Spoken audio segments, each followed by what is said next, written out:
is Kathy Mason from MasonWorks Marketing here on Conscious Business Zone, and I am very excited to do this wonderful interview with my new friend, Sifu Douglas Sutton. Hi, Sifu. Hi, Douglas. I don't know what to call you. Should I call you? Could just call you Douglas? Yes. Oh, good. Okay, I know Sifu is an honorary. It's like master, right? Master or teacher. Teacher. Okay. A skilled person. Actually, it's more a skilled person or a master. Okay. But it fits used in different contexts.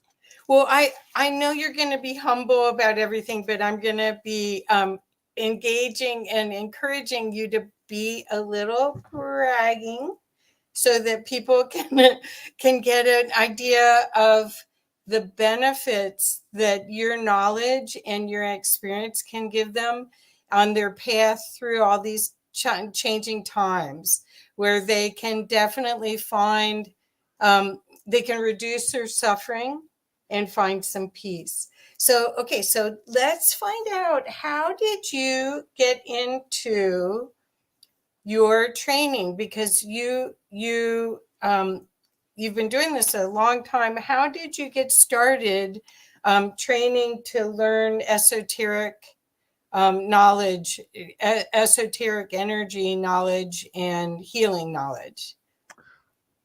All right. It started, I often think about it starting when I was in college and liked to give my friends massages and get them. And I had friends who said, your massages are the best. You should go to massage school.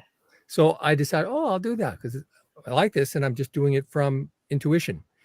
And when I went to massage school one day, one of the teachers came in and said, did you know you could use your mind to help people?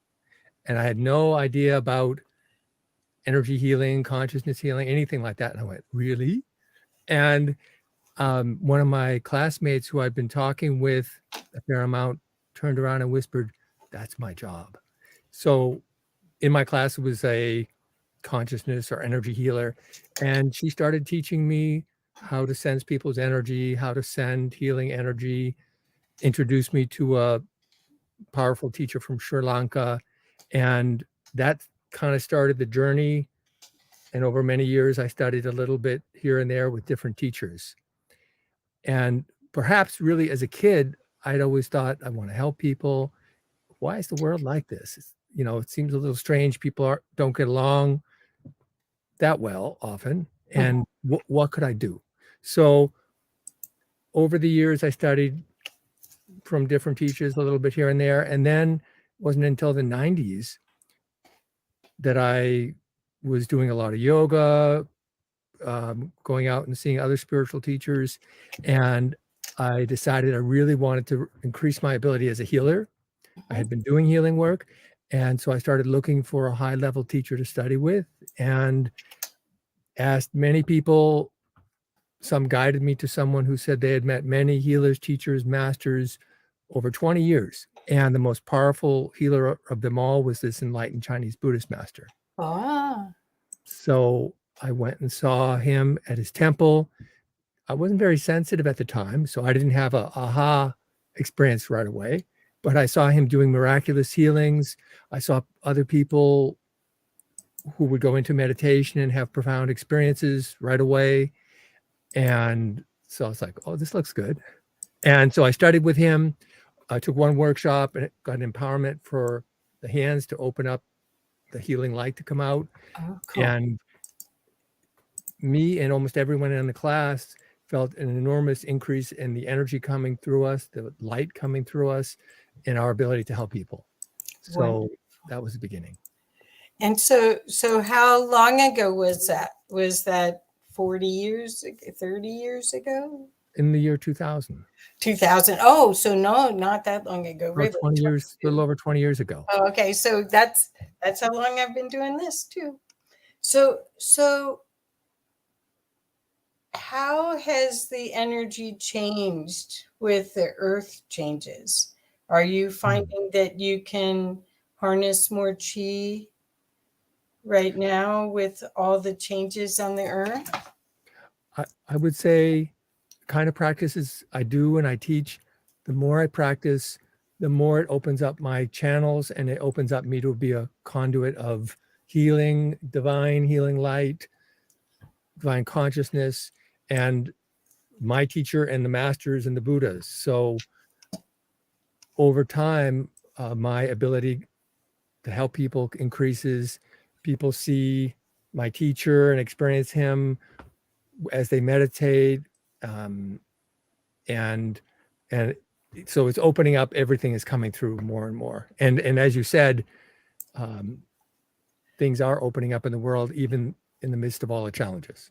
Right, right. Well, I think that we're in the middle of an awakening as far as I can see, and the opportunity for us to be these quantum powerful beings and not the victims of everything is what you're talking about. You're talking about a physical manifestation of your emotional self in us, in our form right now, but are you so this type of healing, this esoteric school, it's Hanmi Han, Chinese Esoteric School. right? Could you talk a little bit about that so people could have an idea of that? Because I mean, here you are dedicating so much of your life to this. This has to be tremendously magical. I'm so excited to learn what you know about it. Like many people in the West, I grew up in a family that had some Christian background, and most religions will tell us this is how things are. Yeah. You should believe it and do your best to follow the ideas we're teaching and the way of living that we're advocating, and just be a good person, and here's the answers. Buddhism teaches people to investigate for themselves and know and experience reality for themselves. Right. So Shakyamuni Buddha, once he became an awakened man, started teaching people how to know themselves, how to change themselves, how to see reality, help themselves and help others. So esoteric Buddhism thrived in India for a long time, and then about 716, between 716 and 720, three great masters brought the esoteric practices to China, and the emperors, a number of emperors, became initiates and supported the teaching, which spread all around China. And the masters absorbed the essence of Taoism and Confucianism and evolved Hanmi, which was, in my experience, mostly Buddhist teaching, but with the wisdom and essence of Taoist and Confucian knowledge. And so that flourished in China. I read that within 75 years, these practices became more popular among the upper classes than Taoism and Confucianism, which is amazing because those were native to China. So this was Golden Age Tang Dynasty. And the masters were said to have brought the fastest means yet discovered to take people to enlightenment. Wow. And to experience for themselves higher consciousness, their infinite being and reality. So Hanmi isn't a religion per se. It can be, and Buddhism can be practiced as a religion where you say, all right, they figured it out, let me just do what they said. Or it can be practiced, which is the way it was intended, as a set of tools to help people awaken for themselves and experience reality for themselves. So that's Hanmi. So when you you're a teacher, but you also work with you still have a master that you learn from, a teacher that you learned from? My teacher, my master, Oh, I love him. Chan Juiran, or Master Yu Tianzhen, is the 49th lineage holder of this Chinese esoteric lineage.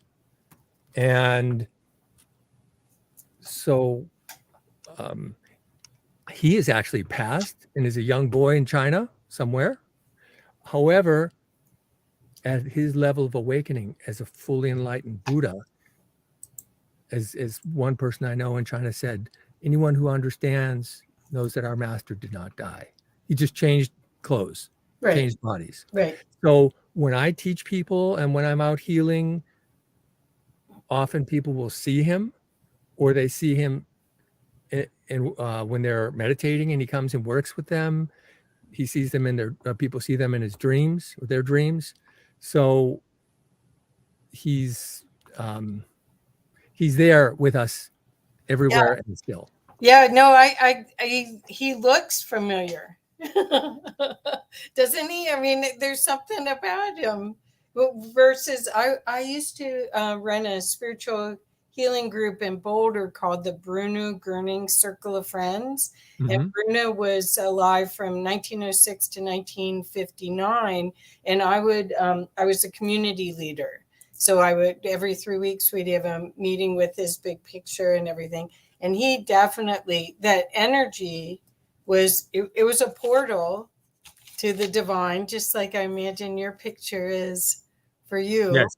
Yes. Yes. And many people, when they look at the picture, will feel him. Yeah. Some can hear him speak. I've had people who look at the picture. I'm out at an event and I invite them to look at the picture and say hello in their heart. And I've had people say, he talks. Isn't that cool? That is so cool.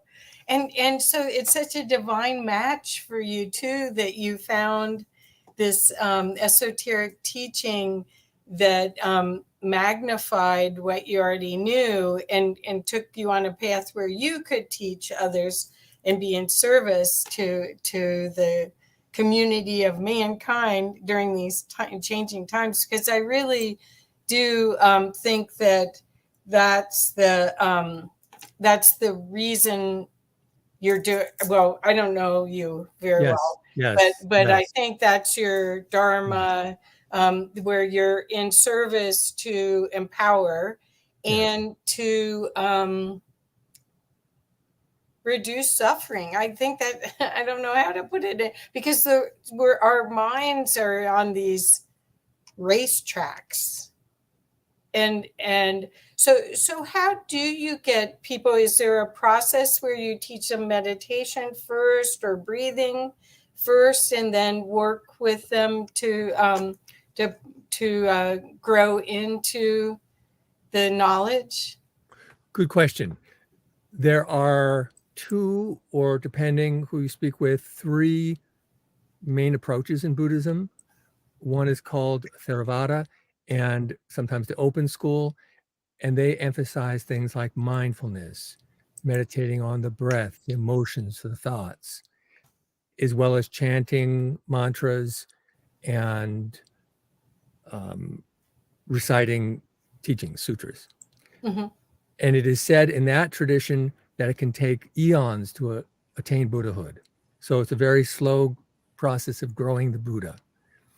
In the Mahayana, which means great vehicle, and Vajrayana schools, which have a lot of overlap, it is said that we already have a pure, clean, sparkling Buddha nature, which can't be destroyed.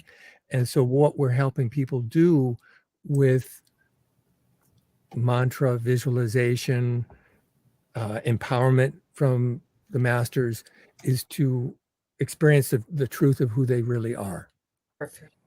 So this is a Vajrayana lineage.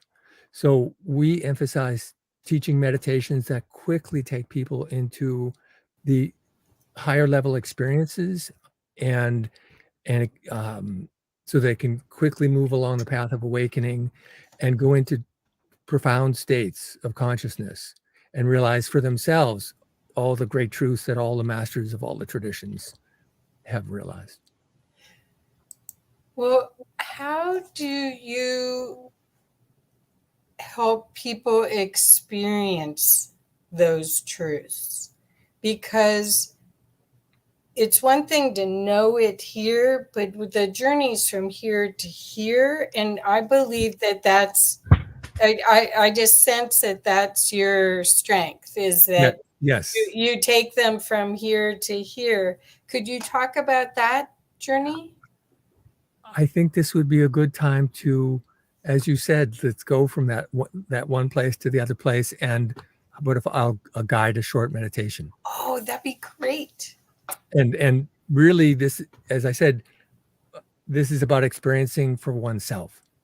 And people quickly experience things doing the meditations.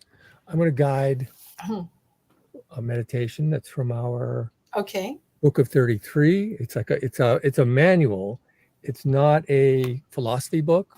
It's 33 meditations, mantra, mudra, and visualization. So for this practice, one hand up, one hand down on your legs, either way, one up, one down. Mudra, hand position, body position. And then I'll guide you through steps of a visualization. First, I'll teach you a mantra and ask you, after we get it going, to continue chanting it silently while we go through the visualization. Okay. The mantra is Ong A Sie Hong. First syllable, Ong, is a O-N-G nasal sound. Okay.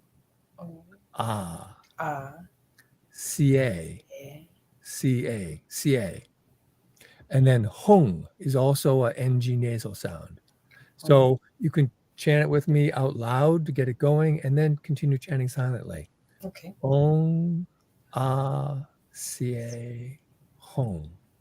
Om Ah Sie Hong. Om Ah Sie Hong. Om Ah Sie Hong. Om Ah Sie Hong. Continue chanting silently.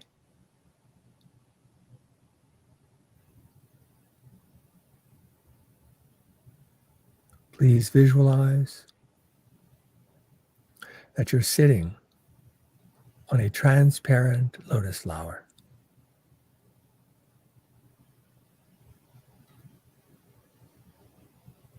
Slowly, the lotus is emitting transparent light.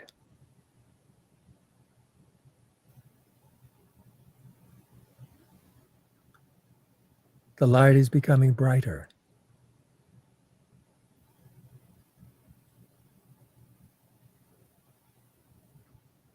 Brighter.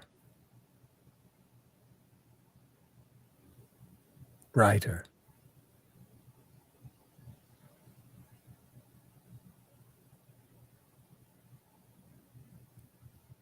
Gradually, you feel that your body is slowly turning transparent.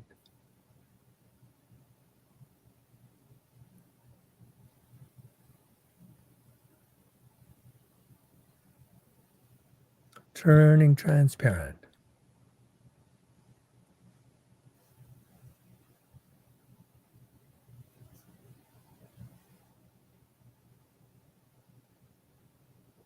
As your body is becoming more and more transparent,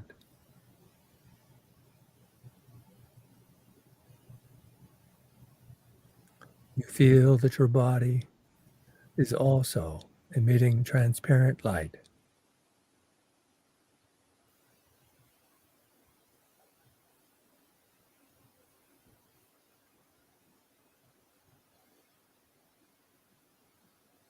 The light is becoming brighter, brighter.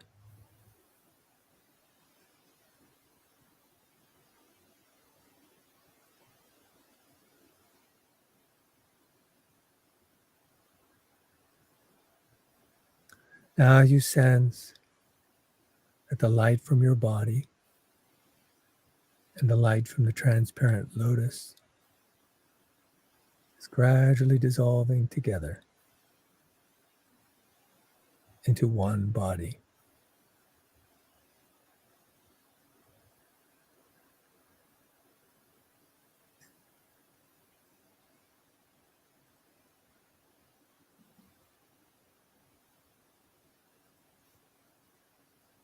you feel that this light is becoming even brighter.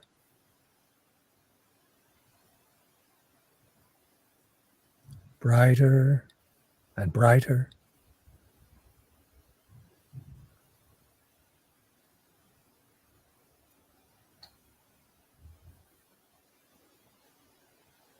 As your body continues emitting light, gradually, the body becomes non-existent.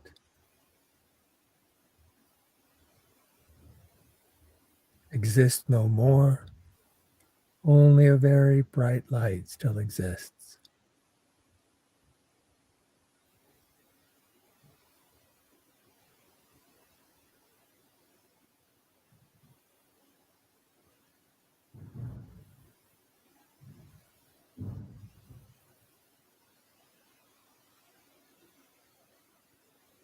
Now you feel that you seem to enter a very bright, very bright world.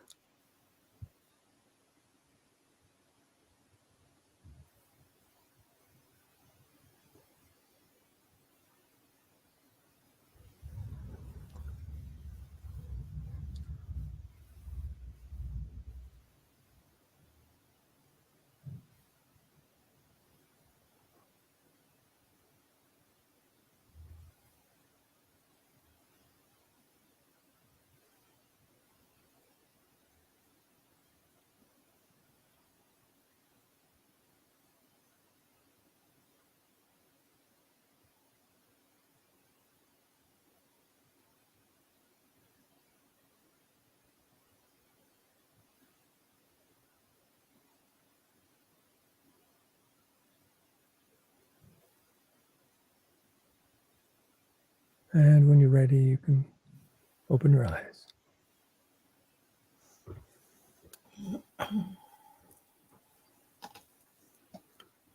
What did you feel or experience, if anything, Kathy? Oops. I right away felt energy coming up from the bottom of my feet and a lot of frequency in my right and left legs up to my knees right away. So there was some conductivity that was unique. And then eventually it went to my heart. It was beautiful. It was it felt like it cleared my field of any discordant thought. Is that what it's for? There are many benefits of these kinds of meditations. Did you feel you felt energy in your body? Yes. And over half the people I teach the first time with this meditation will feel more energy in their body and or see light.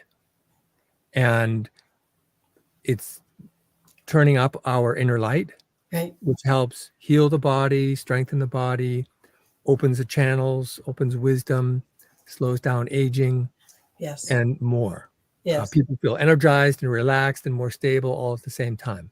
So people also often where they need healing or could benefit from healing will feel the energy. So everyone's experience is individual. But in general, it takes us into a higher state and turns on the light, which then opens us up to having higher dimensional experiences in awareness. Perfect. Yes. I love that. I have done a lot of meditations for illumination. And that was for a very short meditation, that was very beautiful, very powerful. If someone practices that for 10 minutes a day for 100 days, they won't be the same person. And I brings to mind, I was on the beach during COVID one time, and there were some people practicing yoga, and I went over and talked with them. And when they were finished, I guided a group of people through this meditation. And a number of them had powerful experiences. And one person came to me and said, it usually takes me 10 minutes to get into this state. And I got there in 2. Perfect. And I said, well, send me an address, text me, and I'll send you a copy of this practice and you can try it. I didn't hear from them, but other people have. And even if people have other practices, they're on a path, some of the practices that we teach can help people move along more quickly. And just recently, someone told me that as soon as they started doing these practices, it deepened their other practices. Yeah, I can imagine. I can imagine. It's it's so empowering. And the idea of getting back to your soul light, which is what we just did. It is a remembrance of who we really are. And that's an opportunity for all of us to reconnect and shine and do what we came here to do, whatever that may be, whatever our soul mission is, right?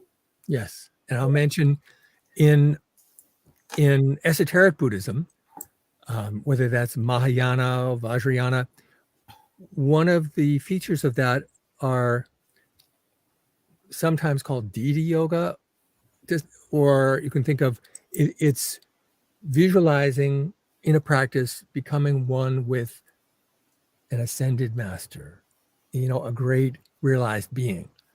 And the meditations help take us into that same consciousness, that same vibration, that same awareness as whichever great awakened being the practice focuses on.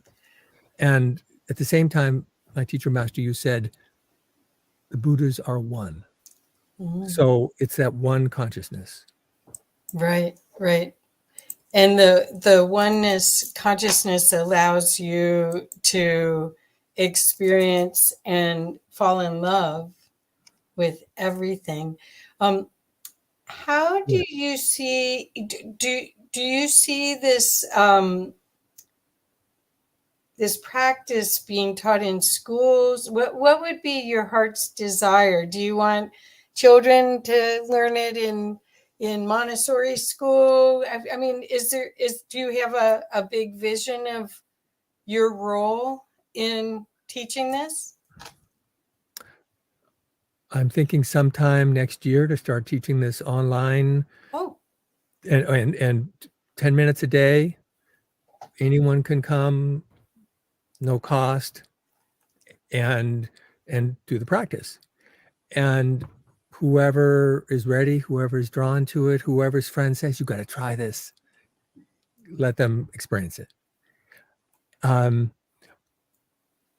I remember, I live in the LA area. I remember hearing that in San Diego, there were some people who were trying to stop yoga being taught in public schools because they said it's religion. And this is a country where there's separation of church and state. So mindfulness now is taught in schools. And it has been some of the teachings, some of the Buddhist teachings like mindfulness, there doesn't have to be any perceived religious content to it. It's just pay attention to your breath, pay attention to your thoughts, feelings, emotions, be in your body, things like that. So there are still people who don't know what to make of mantras. Mantras are like a cell phone number into a state of consciousness and the consciousness of great awakened masters. And so for a while, that may be something that some people are ready for and some people are not ready for. And over time, it would be wonderful to see more and more of these practices that come from the ancient sciences available to people who are ready. Well, I think this time period is unique because science and spirituality have been separate, but in the ancient processes, they were all one.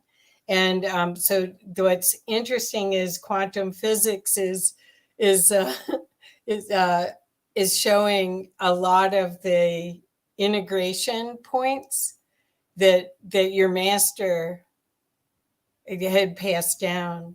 So it's, I think it's interesting, this time period where we're ascending embodied, and a lot of the practices were about ascending out of body, the rainbow body.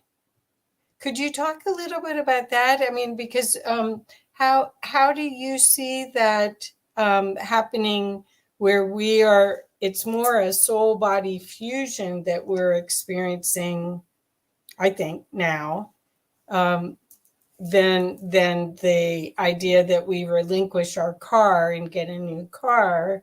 Because that, at least that's what I'm thinking. I don't know. I'm asking your opinion in some ways about this, because from what I sense is that we're ascending embodied, that we're learning to be more soul driven in this vessel rather than the little bit that's in. As you say, it's about embodying here. And the higher dimensions are not down the street, they're right here. Right. So this is about integrating our daily experience and moment-to-moment experience with the fullness of the consciousness that we really are. So the meditation we just did, a number of times I've had people go into profound states, and the first time they do it, experience themselves as pure light. Yes. And sometimes people will just disappear, and they'll just be light and awareness. And I've had people say, I didn't want to come back. Yes. And after a while, I realized to say, don't, and the masters are the ones who can stay there and be here at the same time. So my teacher said, Master said, a Buddha is a most ordinary man. So things like, being a good person, moral, patient, generous, kind, all the traditions, all the great religions and spiritual traditions teach that. So yes, it's about being very embodied, and at the same time knowing who we really are and experiencing that oneness for oneself. So we're in a time of very high contrast. Did your esoteric school talk about that? I mean, if you look, you hear the Hopi prophecy, there's a lot of indigenous prophecies about this time, this huge changing, high contrast opportunity. Could you talk a little bit about what your lineage, what the training that you've had talks about this? Master Yu could see the past, present, and future. If he met someone, he could see their past, their future, know what was in their heart, what they were thinking. If they had a health problem, he could scan their body and know what was going on. He also could look into the future, and he said, I'm going to simplify and edit a bit. There's going to be a lot going on. Yeah. There's going to be some challenges, and then it's going to be really good. And so he wanted to train people to help us all get through this transition as eloquently, as beautifully as possible. And he said, for example, back in 2002, during the SARS epidemic, he said, people need a spiritual practice to protect themselves from things like this and maintain their health. And he said, I see more things coming in the future. He said, people are going to need this. So we have a medicine Buddha practice that was, he said, in our lineage only for disciples, the full practice. for over 1,000 years. And he said, I'm going to open it up to the public because if people practice well enough, it'll protect them from things like SARS, hello, COVID. And he said there's also a healing technique to heal people who are ill. And he also taught with it purification techniques for food and drinks and air. And you can take really bad tap water and make it drinkable. And he said in the future, it will be very important to be able to purify your food and your drinks. And if you do, it'll change your health. Yes, that's what, if you follow Masaru Emoto's work, where you bless the water and you can visibly see the difference in the vibration, because we're mostly water. We're mostly water beings. Do you have any water with you? Yes, of course. I've got my water right here. One of the things I'm going to teach with this Medicine Buddha workshop is purification of drinks. So if you put it down on the table and then see what it feels like, just with your hands, okay. and then have a taste, okay. And then I'll do a quick purification. Just hold it up where I can see it for a second.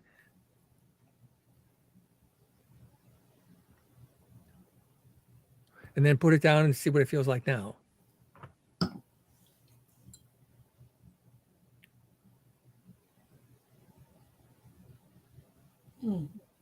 Feeling a change? There's energy in it. I don't know that I have the word for it. Many people will feel a pressure or tingling and energy coming from it. Right. I feel energy coming from it. Have a taste. It's smoother. People find it more thirst quenching. If it had flavor, the flavors come out. If it was like, I did this with someone with coconut water the other day, and I said, oh, it tastes much better. And as I said, you can take bad tap water and make it drinkable, and you can take something that's already purified and make it much better. Wonderful. Well, yeah, I've got it filtered and spun with a magnet, and it's sitting on a structured water thing, and it's still better. You enhanced it. Well, I totally love that, because that empowers everybody without a lot of tools, that they can be a walking, talking transmitter of love. Yes. This lineage was also called the mantra school, and there are mantras for everything, whether it's empowering food, drinks, releasing the souls of animals or plants that people eat, helping people, healing people, awakening oneself, countless tools, specific tools, and then tools that are very general and broad and raise the tide. So have you found that Westerners are ready for all of this? I mean, you obviously are a very disciplined being to have dedicated your life like this to do this work. Have you found that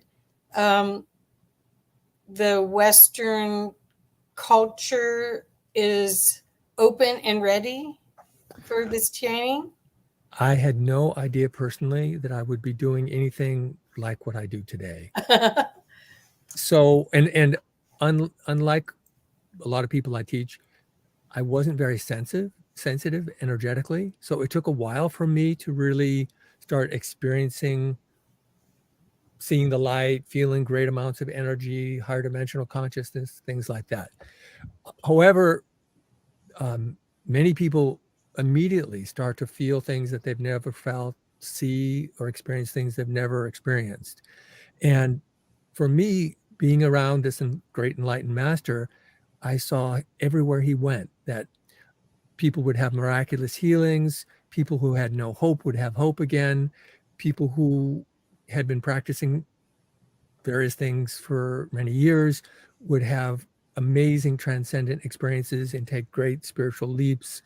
So seeing this go on day after day for years, and I got to live with him and travel with him here in the US and China, seeing all that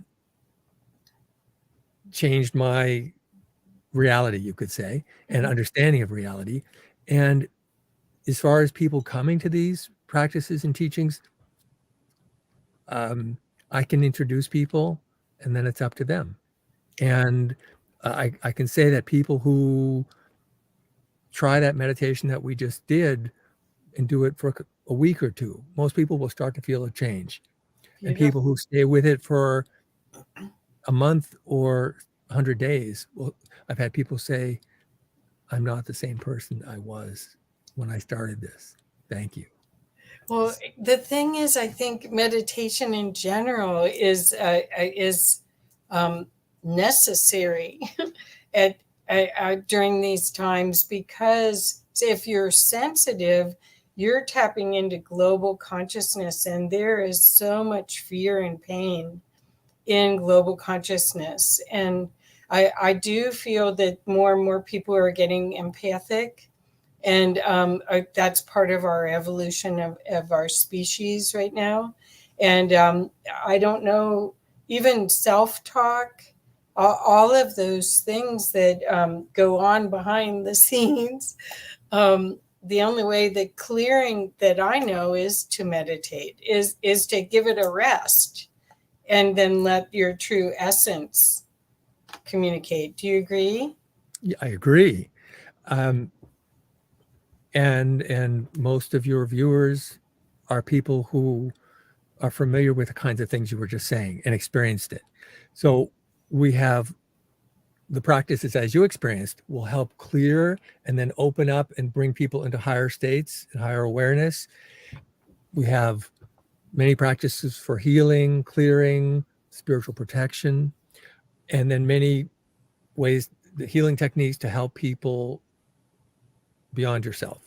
And most of the practices, healing practices that we have, people who are already healers will say if they use them, it boosts their ability to help people. Quantum, right? It makes sense, because you're tapping into that other stream of energy flow that is available to all the animals know about it, all the plants know about it, but somehow us humans, we forgot about it, and we. I have many people that I teach online. I have a week, 3 times a week, I have an online meditation session. And for people who have pets, many of them have told me that their cat or dog will come sit next to them or sit on their lap and go, me too, thank you. And so they feel what's coming through. And I'll mention one of the things that's really powerful about this kind of practice is that there are things I give people empowerments called abhisekas, which gives you a link to ongoing blessing, empowerment, guidance, protection from my master, my teacher, Master Yu, and from this whole lineage of living Buddhas that goes back thousands of years, and from all Buddhas. So many people will experience that they have, as I put it sometimes, more team on their team, more help. That's great. So did you discover that you are a reincarnation of part of the lineage because obviously it felt like you came home? I mean, when you discovered this, and for you to jump in as a Westerner into this, this must have some sort of connection, and ancestry connection. Yes. As I said, I really didn't remember anything and wasn't exposed to this as a kid, didn't have anyone around me. So people helped me, among other things, by giving me little bits of information. Like one Indian master that I met said, "You have been a yogi many times." And then someone else who I went to see, who was a teacher, guider, channeler, said, "You're like me." And then people started telling me things, and I went to another teacher's talk before I met Master Yu. And as I was walking out of the auditorium, someone said, So, what is it like to be white in this lifetime? Oh, And, wow. and then I had other people tell me that they saw me as an awakened master, and even in one life as a Catholic priest. So people have told me a lot of interesting things. The most important thing is over time, eventually to experience everything for ourselves. Right. And I've been appreciative of some of the hints and things that people have told me to let me know, especially early on, that I was on the right path. Perfect. Yes. I love that. I love that. And I just wondered if you had been the 29th. Lineage holder. I can't answer that. I don't know. Okay. I know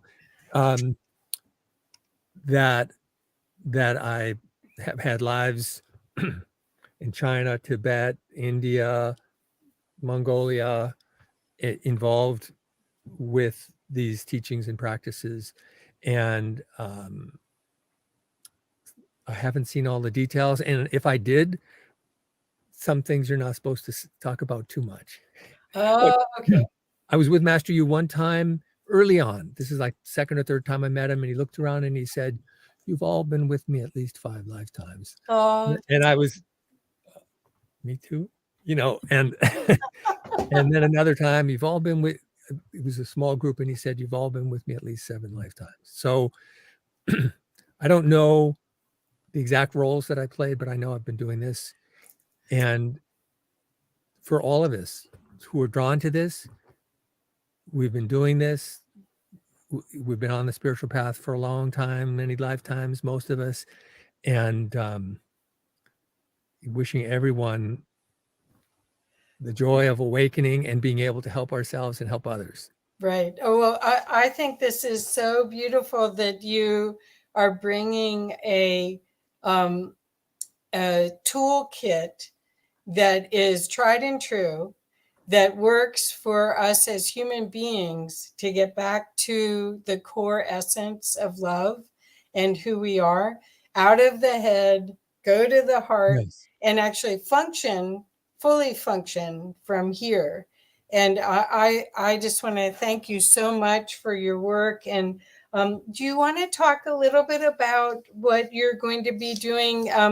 Douglas is going to be coming to Colorado, and he's going to be teaching.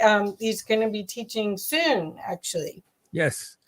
So Thank you. do you want to talk a little bit about that, please? All of the practices that I teach, virtually all of them, help people quickly and easily turn up their inner light and go into higher states. And this has many great benefits.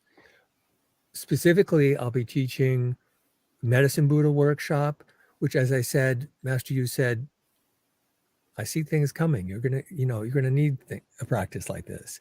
And that's for self-healing and protection. Also helps clear karma and improve good luck and longevity. So with the Medicine Buddha practice, there's also this Abhiseka, which gives people the link to ongoing blessing and empowerment from the lineage masters. Doesn't make you a disciple. It makes you someone who's receiving a lot of help. And many people find that as they're doing their own healing work, if they're healers, or doing their own whatever they do to help people, that they get more help. So that with that practice, with the self-healing practice, there's also practice for healing others, which I've used for people with COVID and used for people who are going to get the vaccine and were concerned. And we also teach with that purification, as I mentioned earlier, of food and drinks and air. Something I do if I get on an airplane is do a visualization, use a mantra to purify the air. So that's one main set of teachings. And then there's a treasure vase chi activation class with healing hands empowerment. And that is an ancient practice that helps people quickly and easily fill their whole body with chi to overflowing. And people will have more energy for everything in their life. Also, there's a healing hands empowerment with that. And everyone I've taught who does Reiki or who does healing work has said that that has increased their healing ability. Also, there's a healing techniques workshop, which is all of our core techniques. If people are interested, I'll teach that. That sounds fantastic. It sounds like where your timing is perfect for people that want to do something rather than wait till. So this is an empowering activity that allows people to call in more of their higher self and their power and show up completely. Well, are you seeing that more and more and more people are doing Reiki type work? Or I thought that was interesting that you said something about yoga, because I've always thought that yoga a lot of the yoga practices, how disparate and how they sectioned out that I only do this kind of yoga, it lost its spiritual side. And this is what we're talking about, is spiritual healing, what truly, and calling on our spiritual self to embody at this point. Are you seeing that as you're doing these, like I'm sure you can see in the room and light bulbs are going off? I see people light up, and Cool. And many people, as I said, who've never meditated before, have Wow. powerful, profound experiences the first time they try one of these practices, including the one that we did earlier. Yeah. Um, I loved it. even basic yoga postures, like you said, that are kind of stripped out from their full context, help people start to experience things and to feel better in their body, and helps them start to awaken. Even simple yoga practices.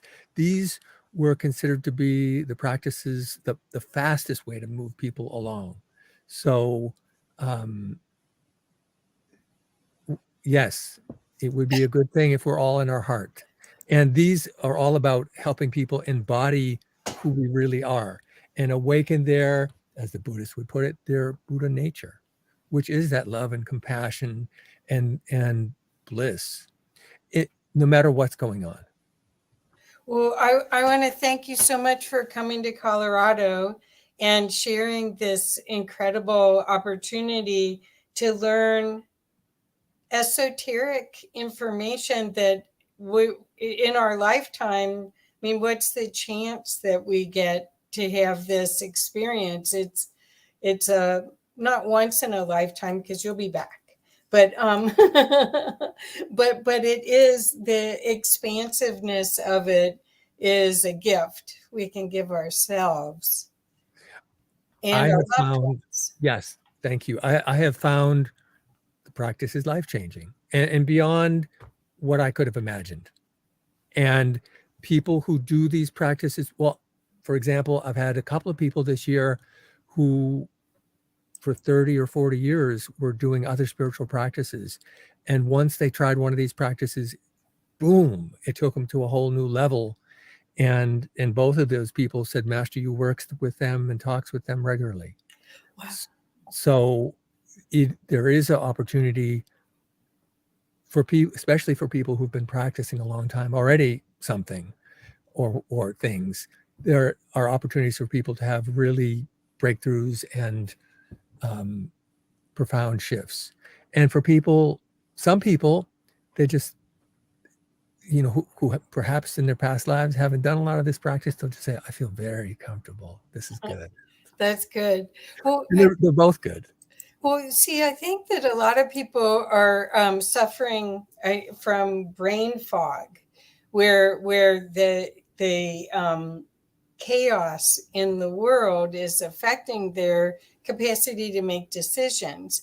And what we're talking about is giving yourselves this time period, even if it's only 10 minutes a day or 20 minutes a day, where you really reconnect to who you are at a spiritual level. So you realize how much more is available to you than your 3D self is experiencing, right? Yes. There are people who've told me that once they started doing the practices, they started noticing opportunities that they had missed previously and being able to choose them.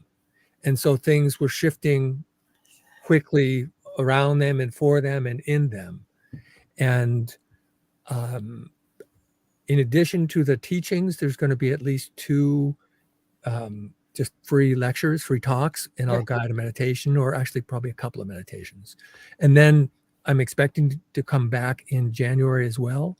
So if people want to come give this a try and experience it, that's what it's all about, is helping people quickly experience things that they've been wishing for a long time. Right. And the gift is that everyone has this as an available vehicle. This is not just for somebody who's got 3 PhDs and has traveled the world and has these special objects in their house. This is for everyone to, as a human being, to be a human being, not a human doing, for a little while and experience the glory of that. I mean, the word glory is kind of religious, but it's grace. We have connection to all that is, and we forgot. And what Douglas is offering is a quick path, really, to get a taste of what that is. And then the invitation is to bring it into your everyday life on a daily basis so that you can be in service to the all. That's why we're here. It's like a lotus. And Shakyamuni Buddha one time just was silent and held a lotus, and one of his students realized that's my nature, pure, clean, and attain awakening right then. So the practice helps us awaken and open to who we already are and who we really are. Right. Well, I love that, because I think we haven't all been inhabiting our vessel. And this is, well, we didn't know we weren't. We were so living programs and conditioning that we didn't realize we could inhabit our vessel. But the joy and the co-creation with the divine is in this opportunity to release those other constructs and be the joy and the essence of love that we all are. So I thank you so much. I look so forward to learning from you and to experiencing this work. I'll put the best way to reach you right now is your website. Is that correct? Email is, say hello to Douglas at yahoo.com. Okay, and I put it up. But we also, I'll put the PDF or an image of the PDF so that you can see the flyer of what we're doing in Colorado, and want to make sure that people realize that what a gift this is. The free lectures, you'll get another taste like what we just did with this beautiful meditation. And then after that, you can see if this is a path that will take you to joy. And that's what our hope is that it will. Correct? Yes. And one of the things that I've learned over time is just to welcome people to have a sip and drink as much as they'd like. And some people use a few practices and they do their other stuff. And some people say, this is what I've been looking for. And I welcome anyone, like you said, if kids were doing simple meditations every day in school, it would be a whole nother experience for everybody. Right. So I welcome people to just try this, give it a try, see what happens. Yes. Well, I think that, again, suffering is optional. Yes. And here's a path out of it. So, right. I mean, that's really the gist of it, is your self-talk and your conditioning and all of those things that we've been following for centuries is not the path to love, or could be the learning that your soul chose to experience, but now you have a faster and easier path to love. And that brings something to mind. There is philosophy and mind training as well. Things like ideas of right speech, right action, right thought, right livelihood, vigor, and patience, developing various things. That's, of course, important. One of the things about these practices is that it can take people immediately into experience of Perfect. what is it like if I had been working on that for many years. Because Right. it takes them into the states where they experience that freedom, that joy, ease, the light, and then they bring that more and more into their daily experience, even without thinking about it. It just Right. naturally flows up through them more and more easily. Right. So Right. I thank you for sharing me with your Oh, friends. thank you. Thank you. And again, please take a chance on yourself. Spend a little time, re-listen to this meditation when you have a quiet space. And I think you'll be surprised at the power and the love, the gift that you're giving yourself. So thank you. And thank you, Sifu Douglas. Thank you. I look forward to meeting you in Kathy. person soon. Likewise, very much. Thank And to you. seeing everyone who would like to again. Bye-bye. Yes. Bye-bye. Love it. Love it. Thank you. Perfect conversation for today.